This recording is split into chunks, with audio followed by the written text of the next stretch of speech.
लोकतंत्र की जननी माने जाने वाले बिहार की जनता का कल मतलब कि प्रथम प्रधानमंत्री के जन्म दिवस पर जनादेश आया है। मैं उसके लिए नतमस्तक होकर उसको स्वीकारता हूं और नमन करता हूं और सबसे पहले आह्वान करता हूं कि सब लोग जोर से एक बार नारा लगाए, छठी मैया की। देखिए अमीश जी, हमने तो वो कार्य किए हैं जो सबकी कल्पना के परे है। उत्तर प्रदेश में सरकार कभी रिपीट होगी, रिपीट हुई ना। उत्तराखंड में कभी सरकार रिपीट होगी, रिपीट हुई ना। गुजरात में 30 साल से हमारी सरकार बनी हुई है परफॉर्मेंस के आधार पर। मध्य प्रदेश में 20 साल से बनी हुई है परफॉर्मेंस के आधार पर। आसाम में 2 बार सरकार बनी परफॉर्मेंस के आधार पर। त्रिपुरा में बनी, हरियाणा में 3 बार सरकार रिपीट हुई, महाराष्ट्र में 3 बार रिपीट हुई। और यहां पर सरकार रिपीट नहीं, यहां पर केवल और केवल कांग्रेस और आरजेडी को डिलीट करने का काम जनता कर रही है। और जेन जी कितना सतर्क है, सजग है, उसका आपको यहां पर एक प्रमाण भी मिला है। यह चुनाव क्या था मैं आपको बताना चाहता हूं। चुनाव यह था कि ईमानदार मोदी और नीतीश चाहिए या भ्रष्टाचारी लालू चाहिए। लोगों ने ईमानदार को चुना। सीता मां के भजन गाने वाली मैथिली ठाकुर चाहिए जिसके परिवार को पलायन करना पड़ा और उसको हमने टिकट दिया, या ये ओसामा बिन लादेन के नाम पर रखे गए ओसामा जो शहाबुद्दीन की संतान है उसको चाहिए।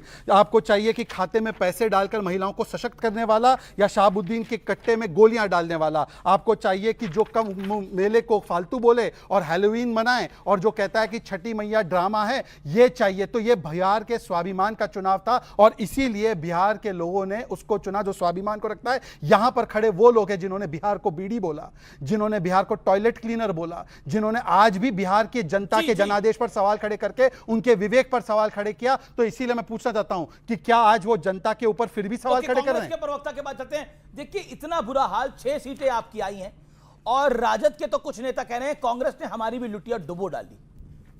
मैं बधाई देता हूं सबसे पहले ज्ञानेश गुप्ता को, बहुत मेहनत की उन्होंने।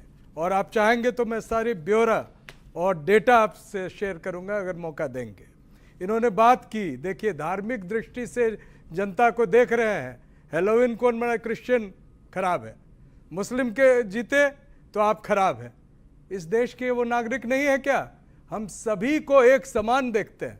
और सबसे बड़ी बात, यहाँ जेन जी भी है। हमारे लिए अनएम्प्लॉयमेंट सबसे बड़ा मुद्दा था। राहुल गांधी अगर निकल रहे तो सिर्फ वोट यात्रा की बात नहीं की, संविधान बचाने के लिए और लोगों के रोजगार की भी बात की। जहां से राहुल गांधी गुजरे वहां कांग्रेस हार गई। मैं तो आपको बताऊंगा कि किस तरह से आपने चुनाव को जीता है। इस चुनाव में प्रत्येक विधानसभा क्षेत्र में 1 लाख वोट ऐड 25 जिलों से राहुल और ये गांधी डेटा सर मंडल साहब आयोग के ही मंडल वेबसाइट से देता मेरा निवेदन है मंडल साहब, देखिए बंडलबाजी से काम नहीं चलेगा। मेरा सवाल यह है कि राहुल गांधी ने 25 जिलों की 110 सीटों से उनकी यात्रा गुजरी, लेकिन कुल बिहार में आपको 6 सीटें मिली हैं।